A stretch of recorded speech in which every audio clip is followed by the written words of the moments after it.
கங்காவும் யமுனாவும் காவேரி பேசினதை கேட்டுட்டு அவங்கள ரொம்பவே மோசமா சாரதா கிட்ட பேசினது மட்டும் இல்லாம ஒழுங்கு மரியாதையா அந்த வீட்டை வித்து எங்களுக்கு கொடுக்க வேண்டிய பங்கை கொடுத்துருன்னு சொல்ல. ஆனா இதை கேட்டுட்டு செம்மையா கோவப்பட்ட சாரதாவும் அவங்களோட அத்தையான பாட்டியும் செம்ம கோவத்தோட அவங்க ரெண்டு பேரும், அதாவது கங்காவும் யமுனாவும் அவங்களோட கல்யாண வாழ்க்கையில என்னென்ன தப்பு பண்ணாங்களோ அதை எல்லாத்தையுமே பொட்டு பொட்டு வச்சுட்டு காவேரி அவங்கள விட எவ்வளோ சிறந்தவங்கன்றத எடுத்து சொல்லிட்டு அவங்க ரெண்டு பேரோட முகத்துலையும் கரியை பூசிட்டு அங்கேருந்து அவங்கள அவமானப்படுத்திட்டு கிளம்பி போயிடுறாங்க. ஆனால் இதை கேட்டதுக்கு அப்புறமாவும் கங்காவும் யமுனாவும் திருந்துற மாதிரியே தெரியல.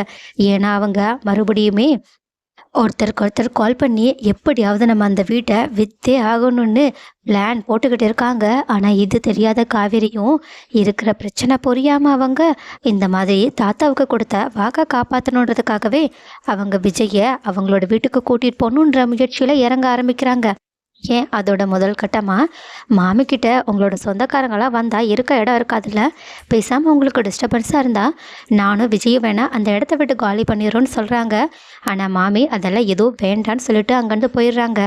ஆனால் இப்படி ரெண்டு பேருமே பேசிக்கிட்டு இருக்கதை விஜய் கேட்டுட்டு உனக்கு இப்போ என்னதான் பிரச்சனைன்னு கேட்க, உடனே காவேரியும் ரொம்பவே வருத்தப்பட்டு தாத்தாவுக்கு அவங்க வாக்கு கொடுத்த விஷயத்த சொல்ல. ஆனால் இதை கேட்டுட்டு விஜயும் அந்த விஷயத்த கொஞ்சம் கூட சீரியஸாக எடுத்துக்காம அங்கேருந்து அவங்க கிட்ட எந்த பதிலுமே சொல்லாமல் கிளம்பி போக.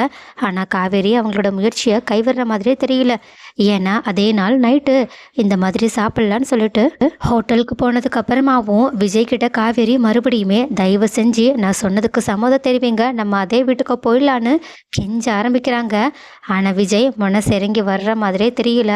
அதனால அவங்க செம்ம சோகத்தோடு உட்காந்துருக்காங்க.